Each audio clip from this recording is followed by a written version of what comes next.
Hey everyone, this is Bridgette Reyes, and I'm back with another stylish tip for you this week. I am without an intern this week.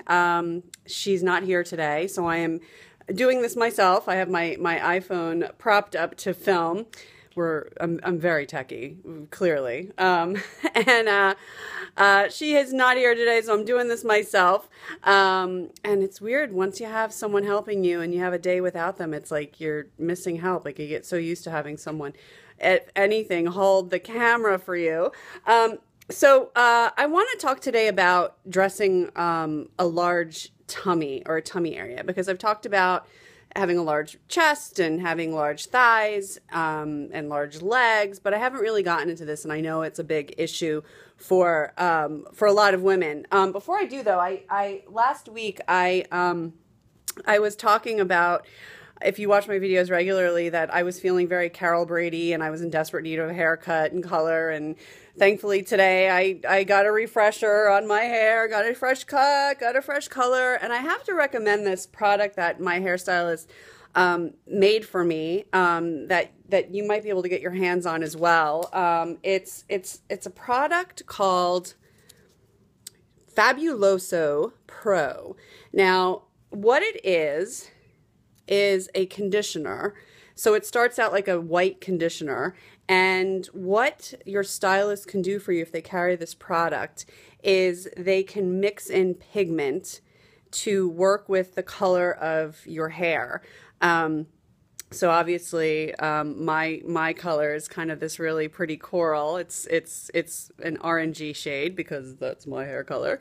And it's not real. But depending on your hair color, it would look different, but it all starts the same, which is the base. It's from a company called Evo, which is EVO. And they literally put the pigment in, shake it up, and I'll have this for a while. I'll use it once or twice a week as my hair color starts to fade, and it keeps it fresh. So I haven't used it yet. I just got it, but I'm happy to keep you all posted about it because I just think it's amazing. And especially if you're a redhead. If you're a redhead and you're not real like me, you know what it's like, right? Like it can fade very, very quickly. So I'll keep you posted, but definitely check this out. If you've used it, let me know what you think. It's called Fabuloso Pro. It needs to be mixed by a stylist, so perhaps you can find someone in your area.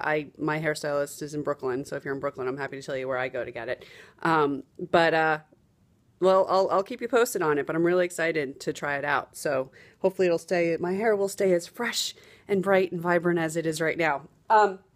Okay, so let's get into the tummy. Let's get into dressing the tummy. Let's see if I can get this light right. Okay, so if you have a large tummy, what do? You know, this was not a huge issue for me when I was younger. I've always really struggled with larger hips and thighs. In fact, I used to wear like little crop tops and midriffs, and I was really cute and everything. And then I started getting older, and now my tummy sometimes looks like when you open a can of Pillsbury dough and you crack it with a spoon, and it like that, I feel like, is what my tummy looks like sometimes, and it's about as white as the dough. So, so we could all use a little help as we start to get older, unless you're doing God bless you if you're doing going to the gym every day and you got six-pack abs, good for you. But, most of us, this isn't reality. And some people are just naturally inclined towards gaining weight in their tummy area. And I wanted to talk about this today because I think the biggest issue that or not issue, but the biggest solution most women come up with, and it's very common when you're not happy with a body part, is to camouflage it, right? To just like cover it up. I mean, God, can we get burqas here? Like, can I wear a pup tent? Like, this is the best thing we can come up with. And it makes a lot of sense. I mean, we really do feel this need to want to hide. I have some photos to show you, actually, and this is coming from my book, which is Style RX, Dressing the Body You Have to Create the Body You Want. And if you've missed past videos where I've talked about this book, it's hard to come by now. It is out of print, unfortunately, but you can still get it. But in the book, I go through about 22 different body issues, and I used real women. So the women in the book who modeled, bless their hearts, are real women, meaning that they're not professional models. And I do know that models are real women. but they have no modeling experience. Most of them are clients. Some of them are friends. My sister is one of the models in the books, because I wanted to show that if I'm addressing a certain body issue, that the person in the photo actually has the issue. I mean, how many times have you opened a magazine and they're like, large tummy, and it's like, really? I would die for that tummy. So I'm going to pull up the chapter on tummies, because I want to show you a photo that really illustrates what happens when you hide under big clothes. And again, this is what a lot of women do. So this is a former client of mine. She's such a lovely woman. And if you look at the photo where she's wearing the tunic, the V-neck tunic, that's a little bit shapeless. And this is a common strategy that most women come up with when they have tummies. And, you know, I always say that shapeless clothes just make you look shapeless. They really don't hide anything. And if you look at the photo on the right, you see she's wearing a wrap top with some ruching, and it has a lot more shape. And what's happening is she's losing about 5 to 10 pounds at least.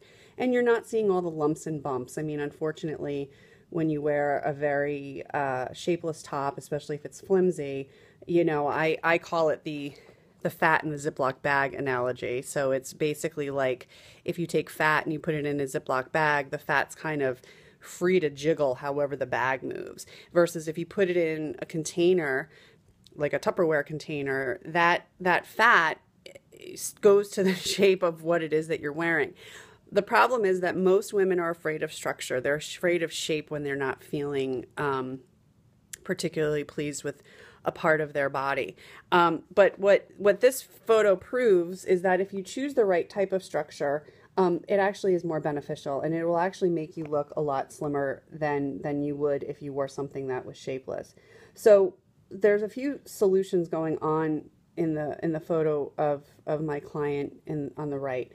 The first is that she's wearing a wrap top. So wrap tops can be really great because you're able to pull to the desired amount. So if you want it tighter, if you want it looser. What it also does is it creates ruching, and ruching is that gathering that happens and what's happening with that top.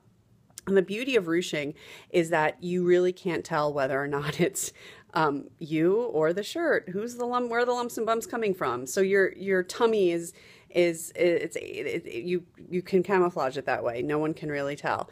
The other thing that's really working about this photo is that there are a lot of diagonals going on in that top through the ruching, through the angles of the shirt. And what diagonal lines do is they actually have an extremely it's an extreme slimming effect. So if you put diagonals where you're feeling like you have extra weight, it can optically minimize that area. So for example, even if you have a striped top, like let's say a blouse that has stripes, that it's called mitering when the stripes come together in a V shape, those diagonal lines can be much more slimming. So that's also what's working about that. And I'm going to show you another ruching photo. I lost my place. Hold on. I must find it. Oh, here it is. Okay. Now let's talk about the power of ruching, because I have another really great photo. So it's this one. This person right here is not a client of mine. This person is actually my sister. And at the time, my sister had 2 children. She actually has 3. She's younger than me. She has 3 kids, and I have 0. But she's younger than me. And if you look at the photo on the left, she's wearing a flimsy T-shirt, and what you're seeing is her muffin top. So when you wear tops with shape, not only is ruching important. So if you look at her on the right, all that ruching, it's a thick enough fabric, but also has ruching, so you don't see the lumps and bumps. But this is why the whole fat in a Ziploc bag analogy works, because the fabric on the right is really beefy enough to contain her tummy, versus where she's wearing the flimsier top that is letting everything roam free. So that's also the importance of ruching, the importance of a beefier fabric, the importance of choosing things that, I'm not saying it has to be skin tight, I'm not saying it has to be, you know, like scuba gear or anything like that, but just something that has a little bit more weight in the fabric and will you know, give you the desired shape you want versus letting everything just sort of roam free. I think another, oh, as I see, I can't do this anymore by myself. I used to be able to. Now I don't have my intern. The other thing that I want to talk about are pants, because pants or even drawstrings or drapey skirts, anything that's got some gathering at the waist. So pants with like drawstring pants that are very popular right now, skirts that have elastic waistbands, pants with pleats. These are other things you have to be really careful about, because when you add fullness where you're already full, you may think, okay, great, I'm going to cover this up. No one's going to know. No one's going to know that there's a lot going on underneath it. The problem is you're creating fullness and roundness in this area. So a better pant style, if you have a tummy, especially like a trouser type pant, is a pant that has more of a contour waist and what's called a flat front. So the flat front means there's no pleating or gathering at the waist. And the contour waist it looks like, if you look at a contour waist pant, it looks like the waistband's smiling at you. And that really shapes around a tummy area much better. So you're better off looking for pants and even skirts that have more of a contour shape, because you have more of a fullness around your waist. And just avoid like drapey drawstring pants, anything that when you pull it, it's going to create an elastic balloony effect. It's not going to cover anything. I know that in your head you might feel, oh, this is better because no one can see.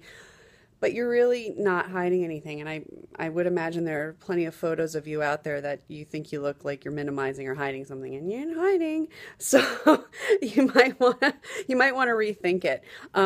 Don't be afraid of shape. Don't be afraid of some structure. Don't hide out under shapeless tops. And if you do like a tunic when you have a bit of a tummy area, they're fine, but just make sure that they sit a little closer to the rib cage area and that they skim the tummy, that they're not big, and that the fabric isn't so loose that, again, fat in the Ziploc bag analogy. So those are my tips. Don't be afraid of shape. Don't hide out. Don't be afraid of things with structure, pieces with structure, and remember diagonals and contour shapes. They're really, really great for you. So I hope those tips help you today, as well as the Fabuloso. Check it out. I'll let you know how it works for me if my hair stays vibrant with it. And what a fabulous coral shade. I might want to. This is gorgeous for me. Anyway, I hope you're having a great week.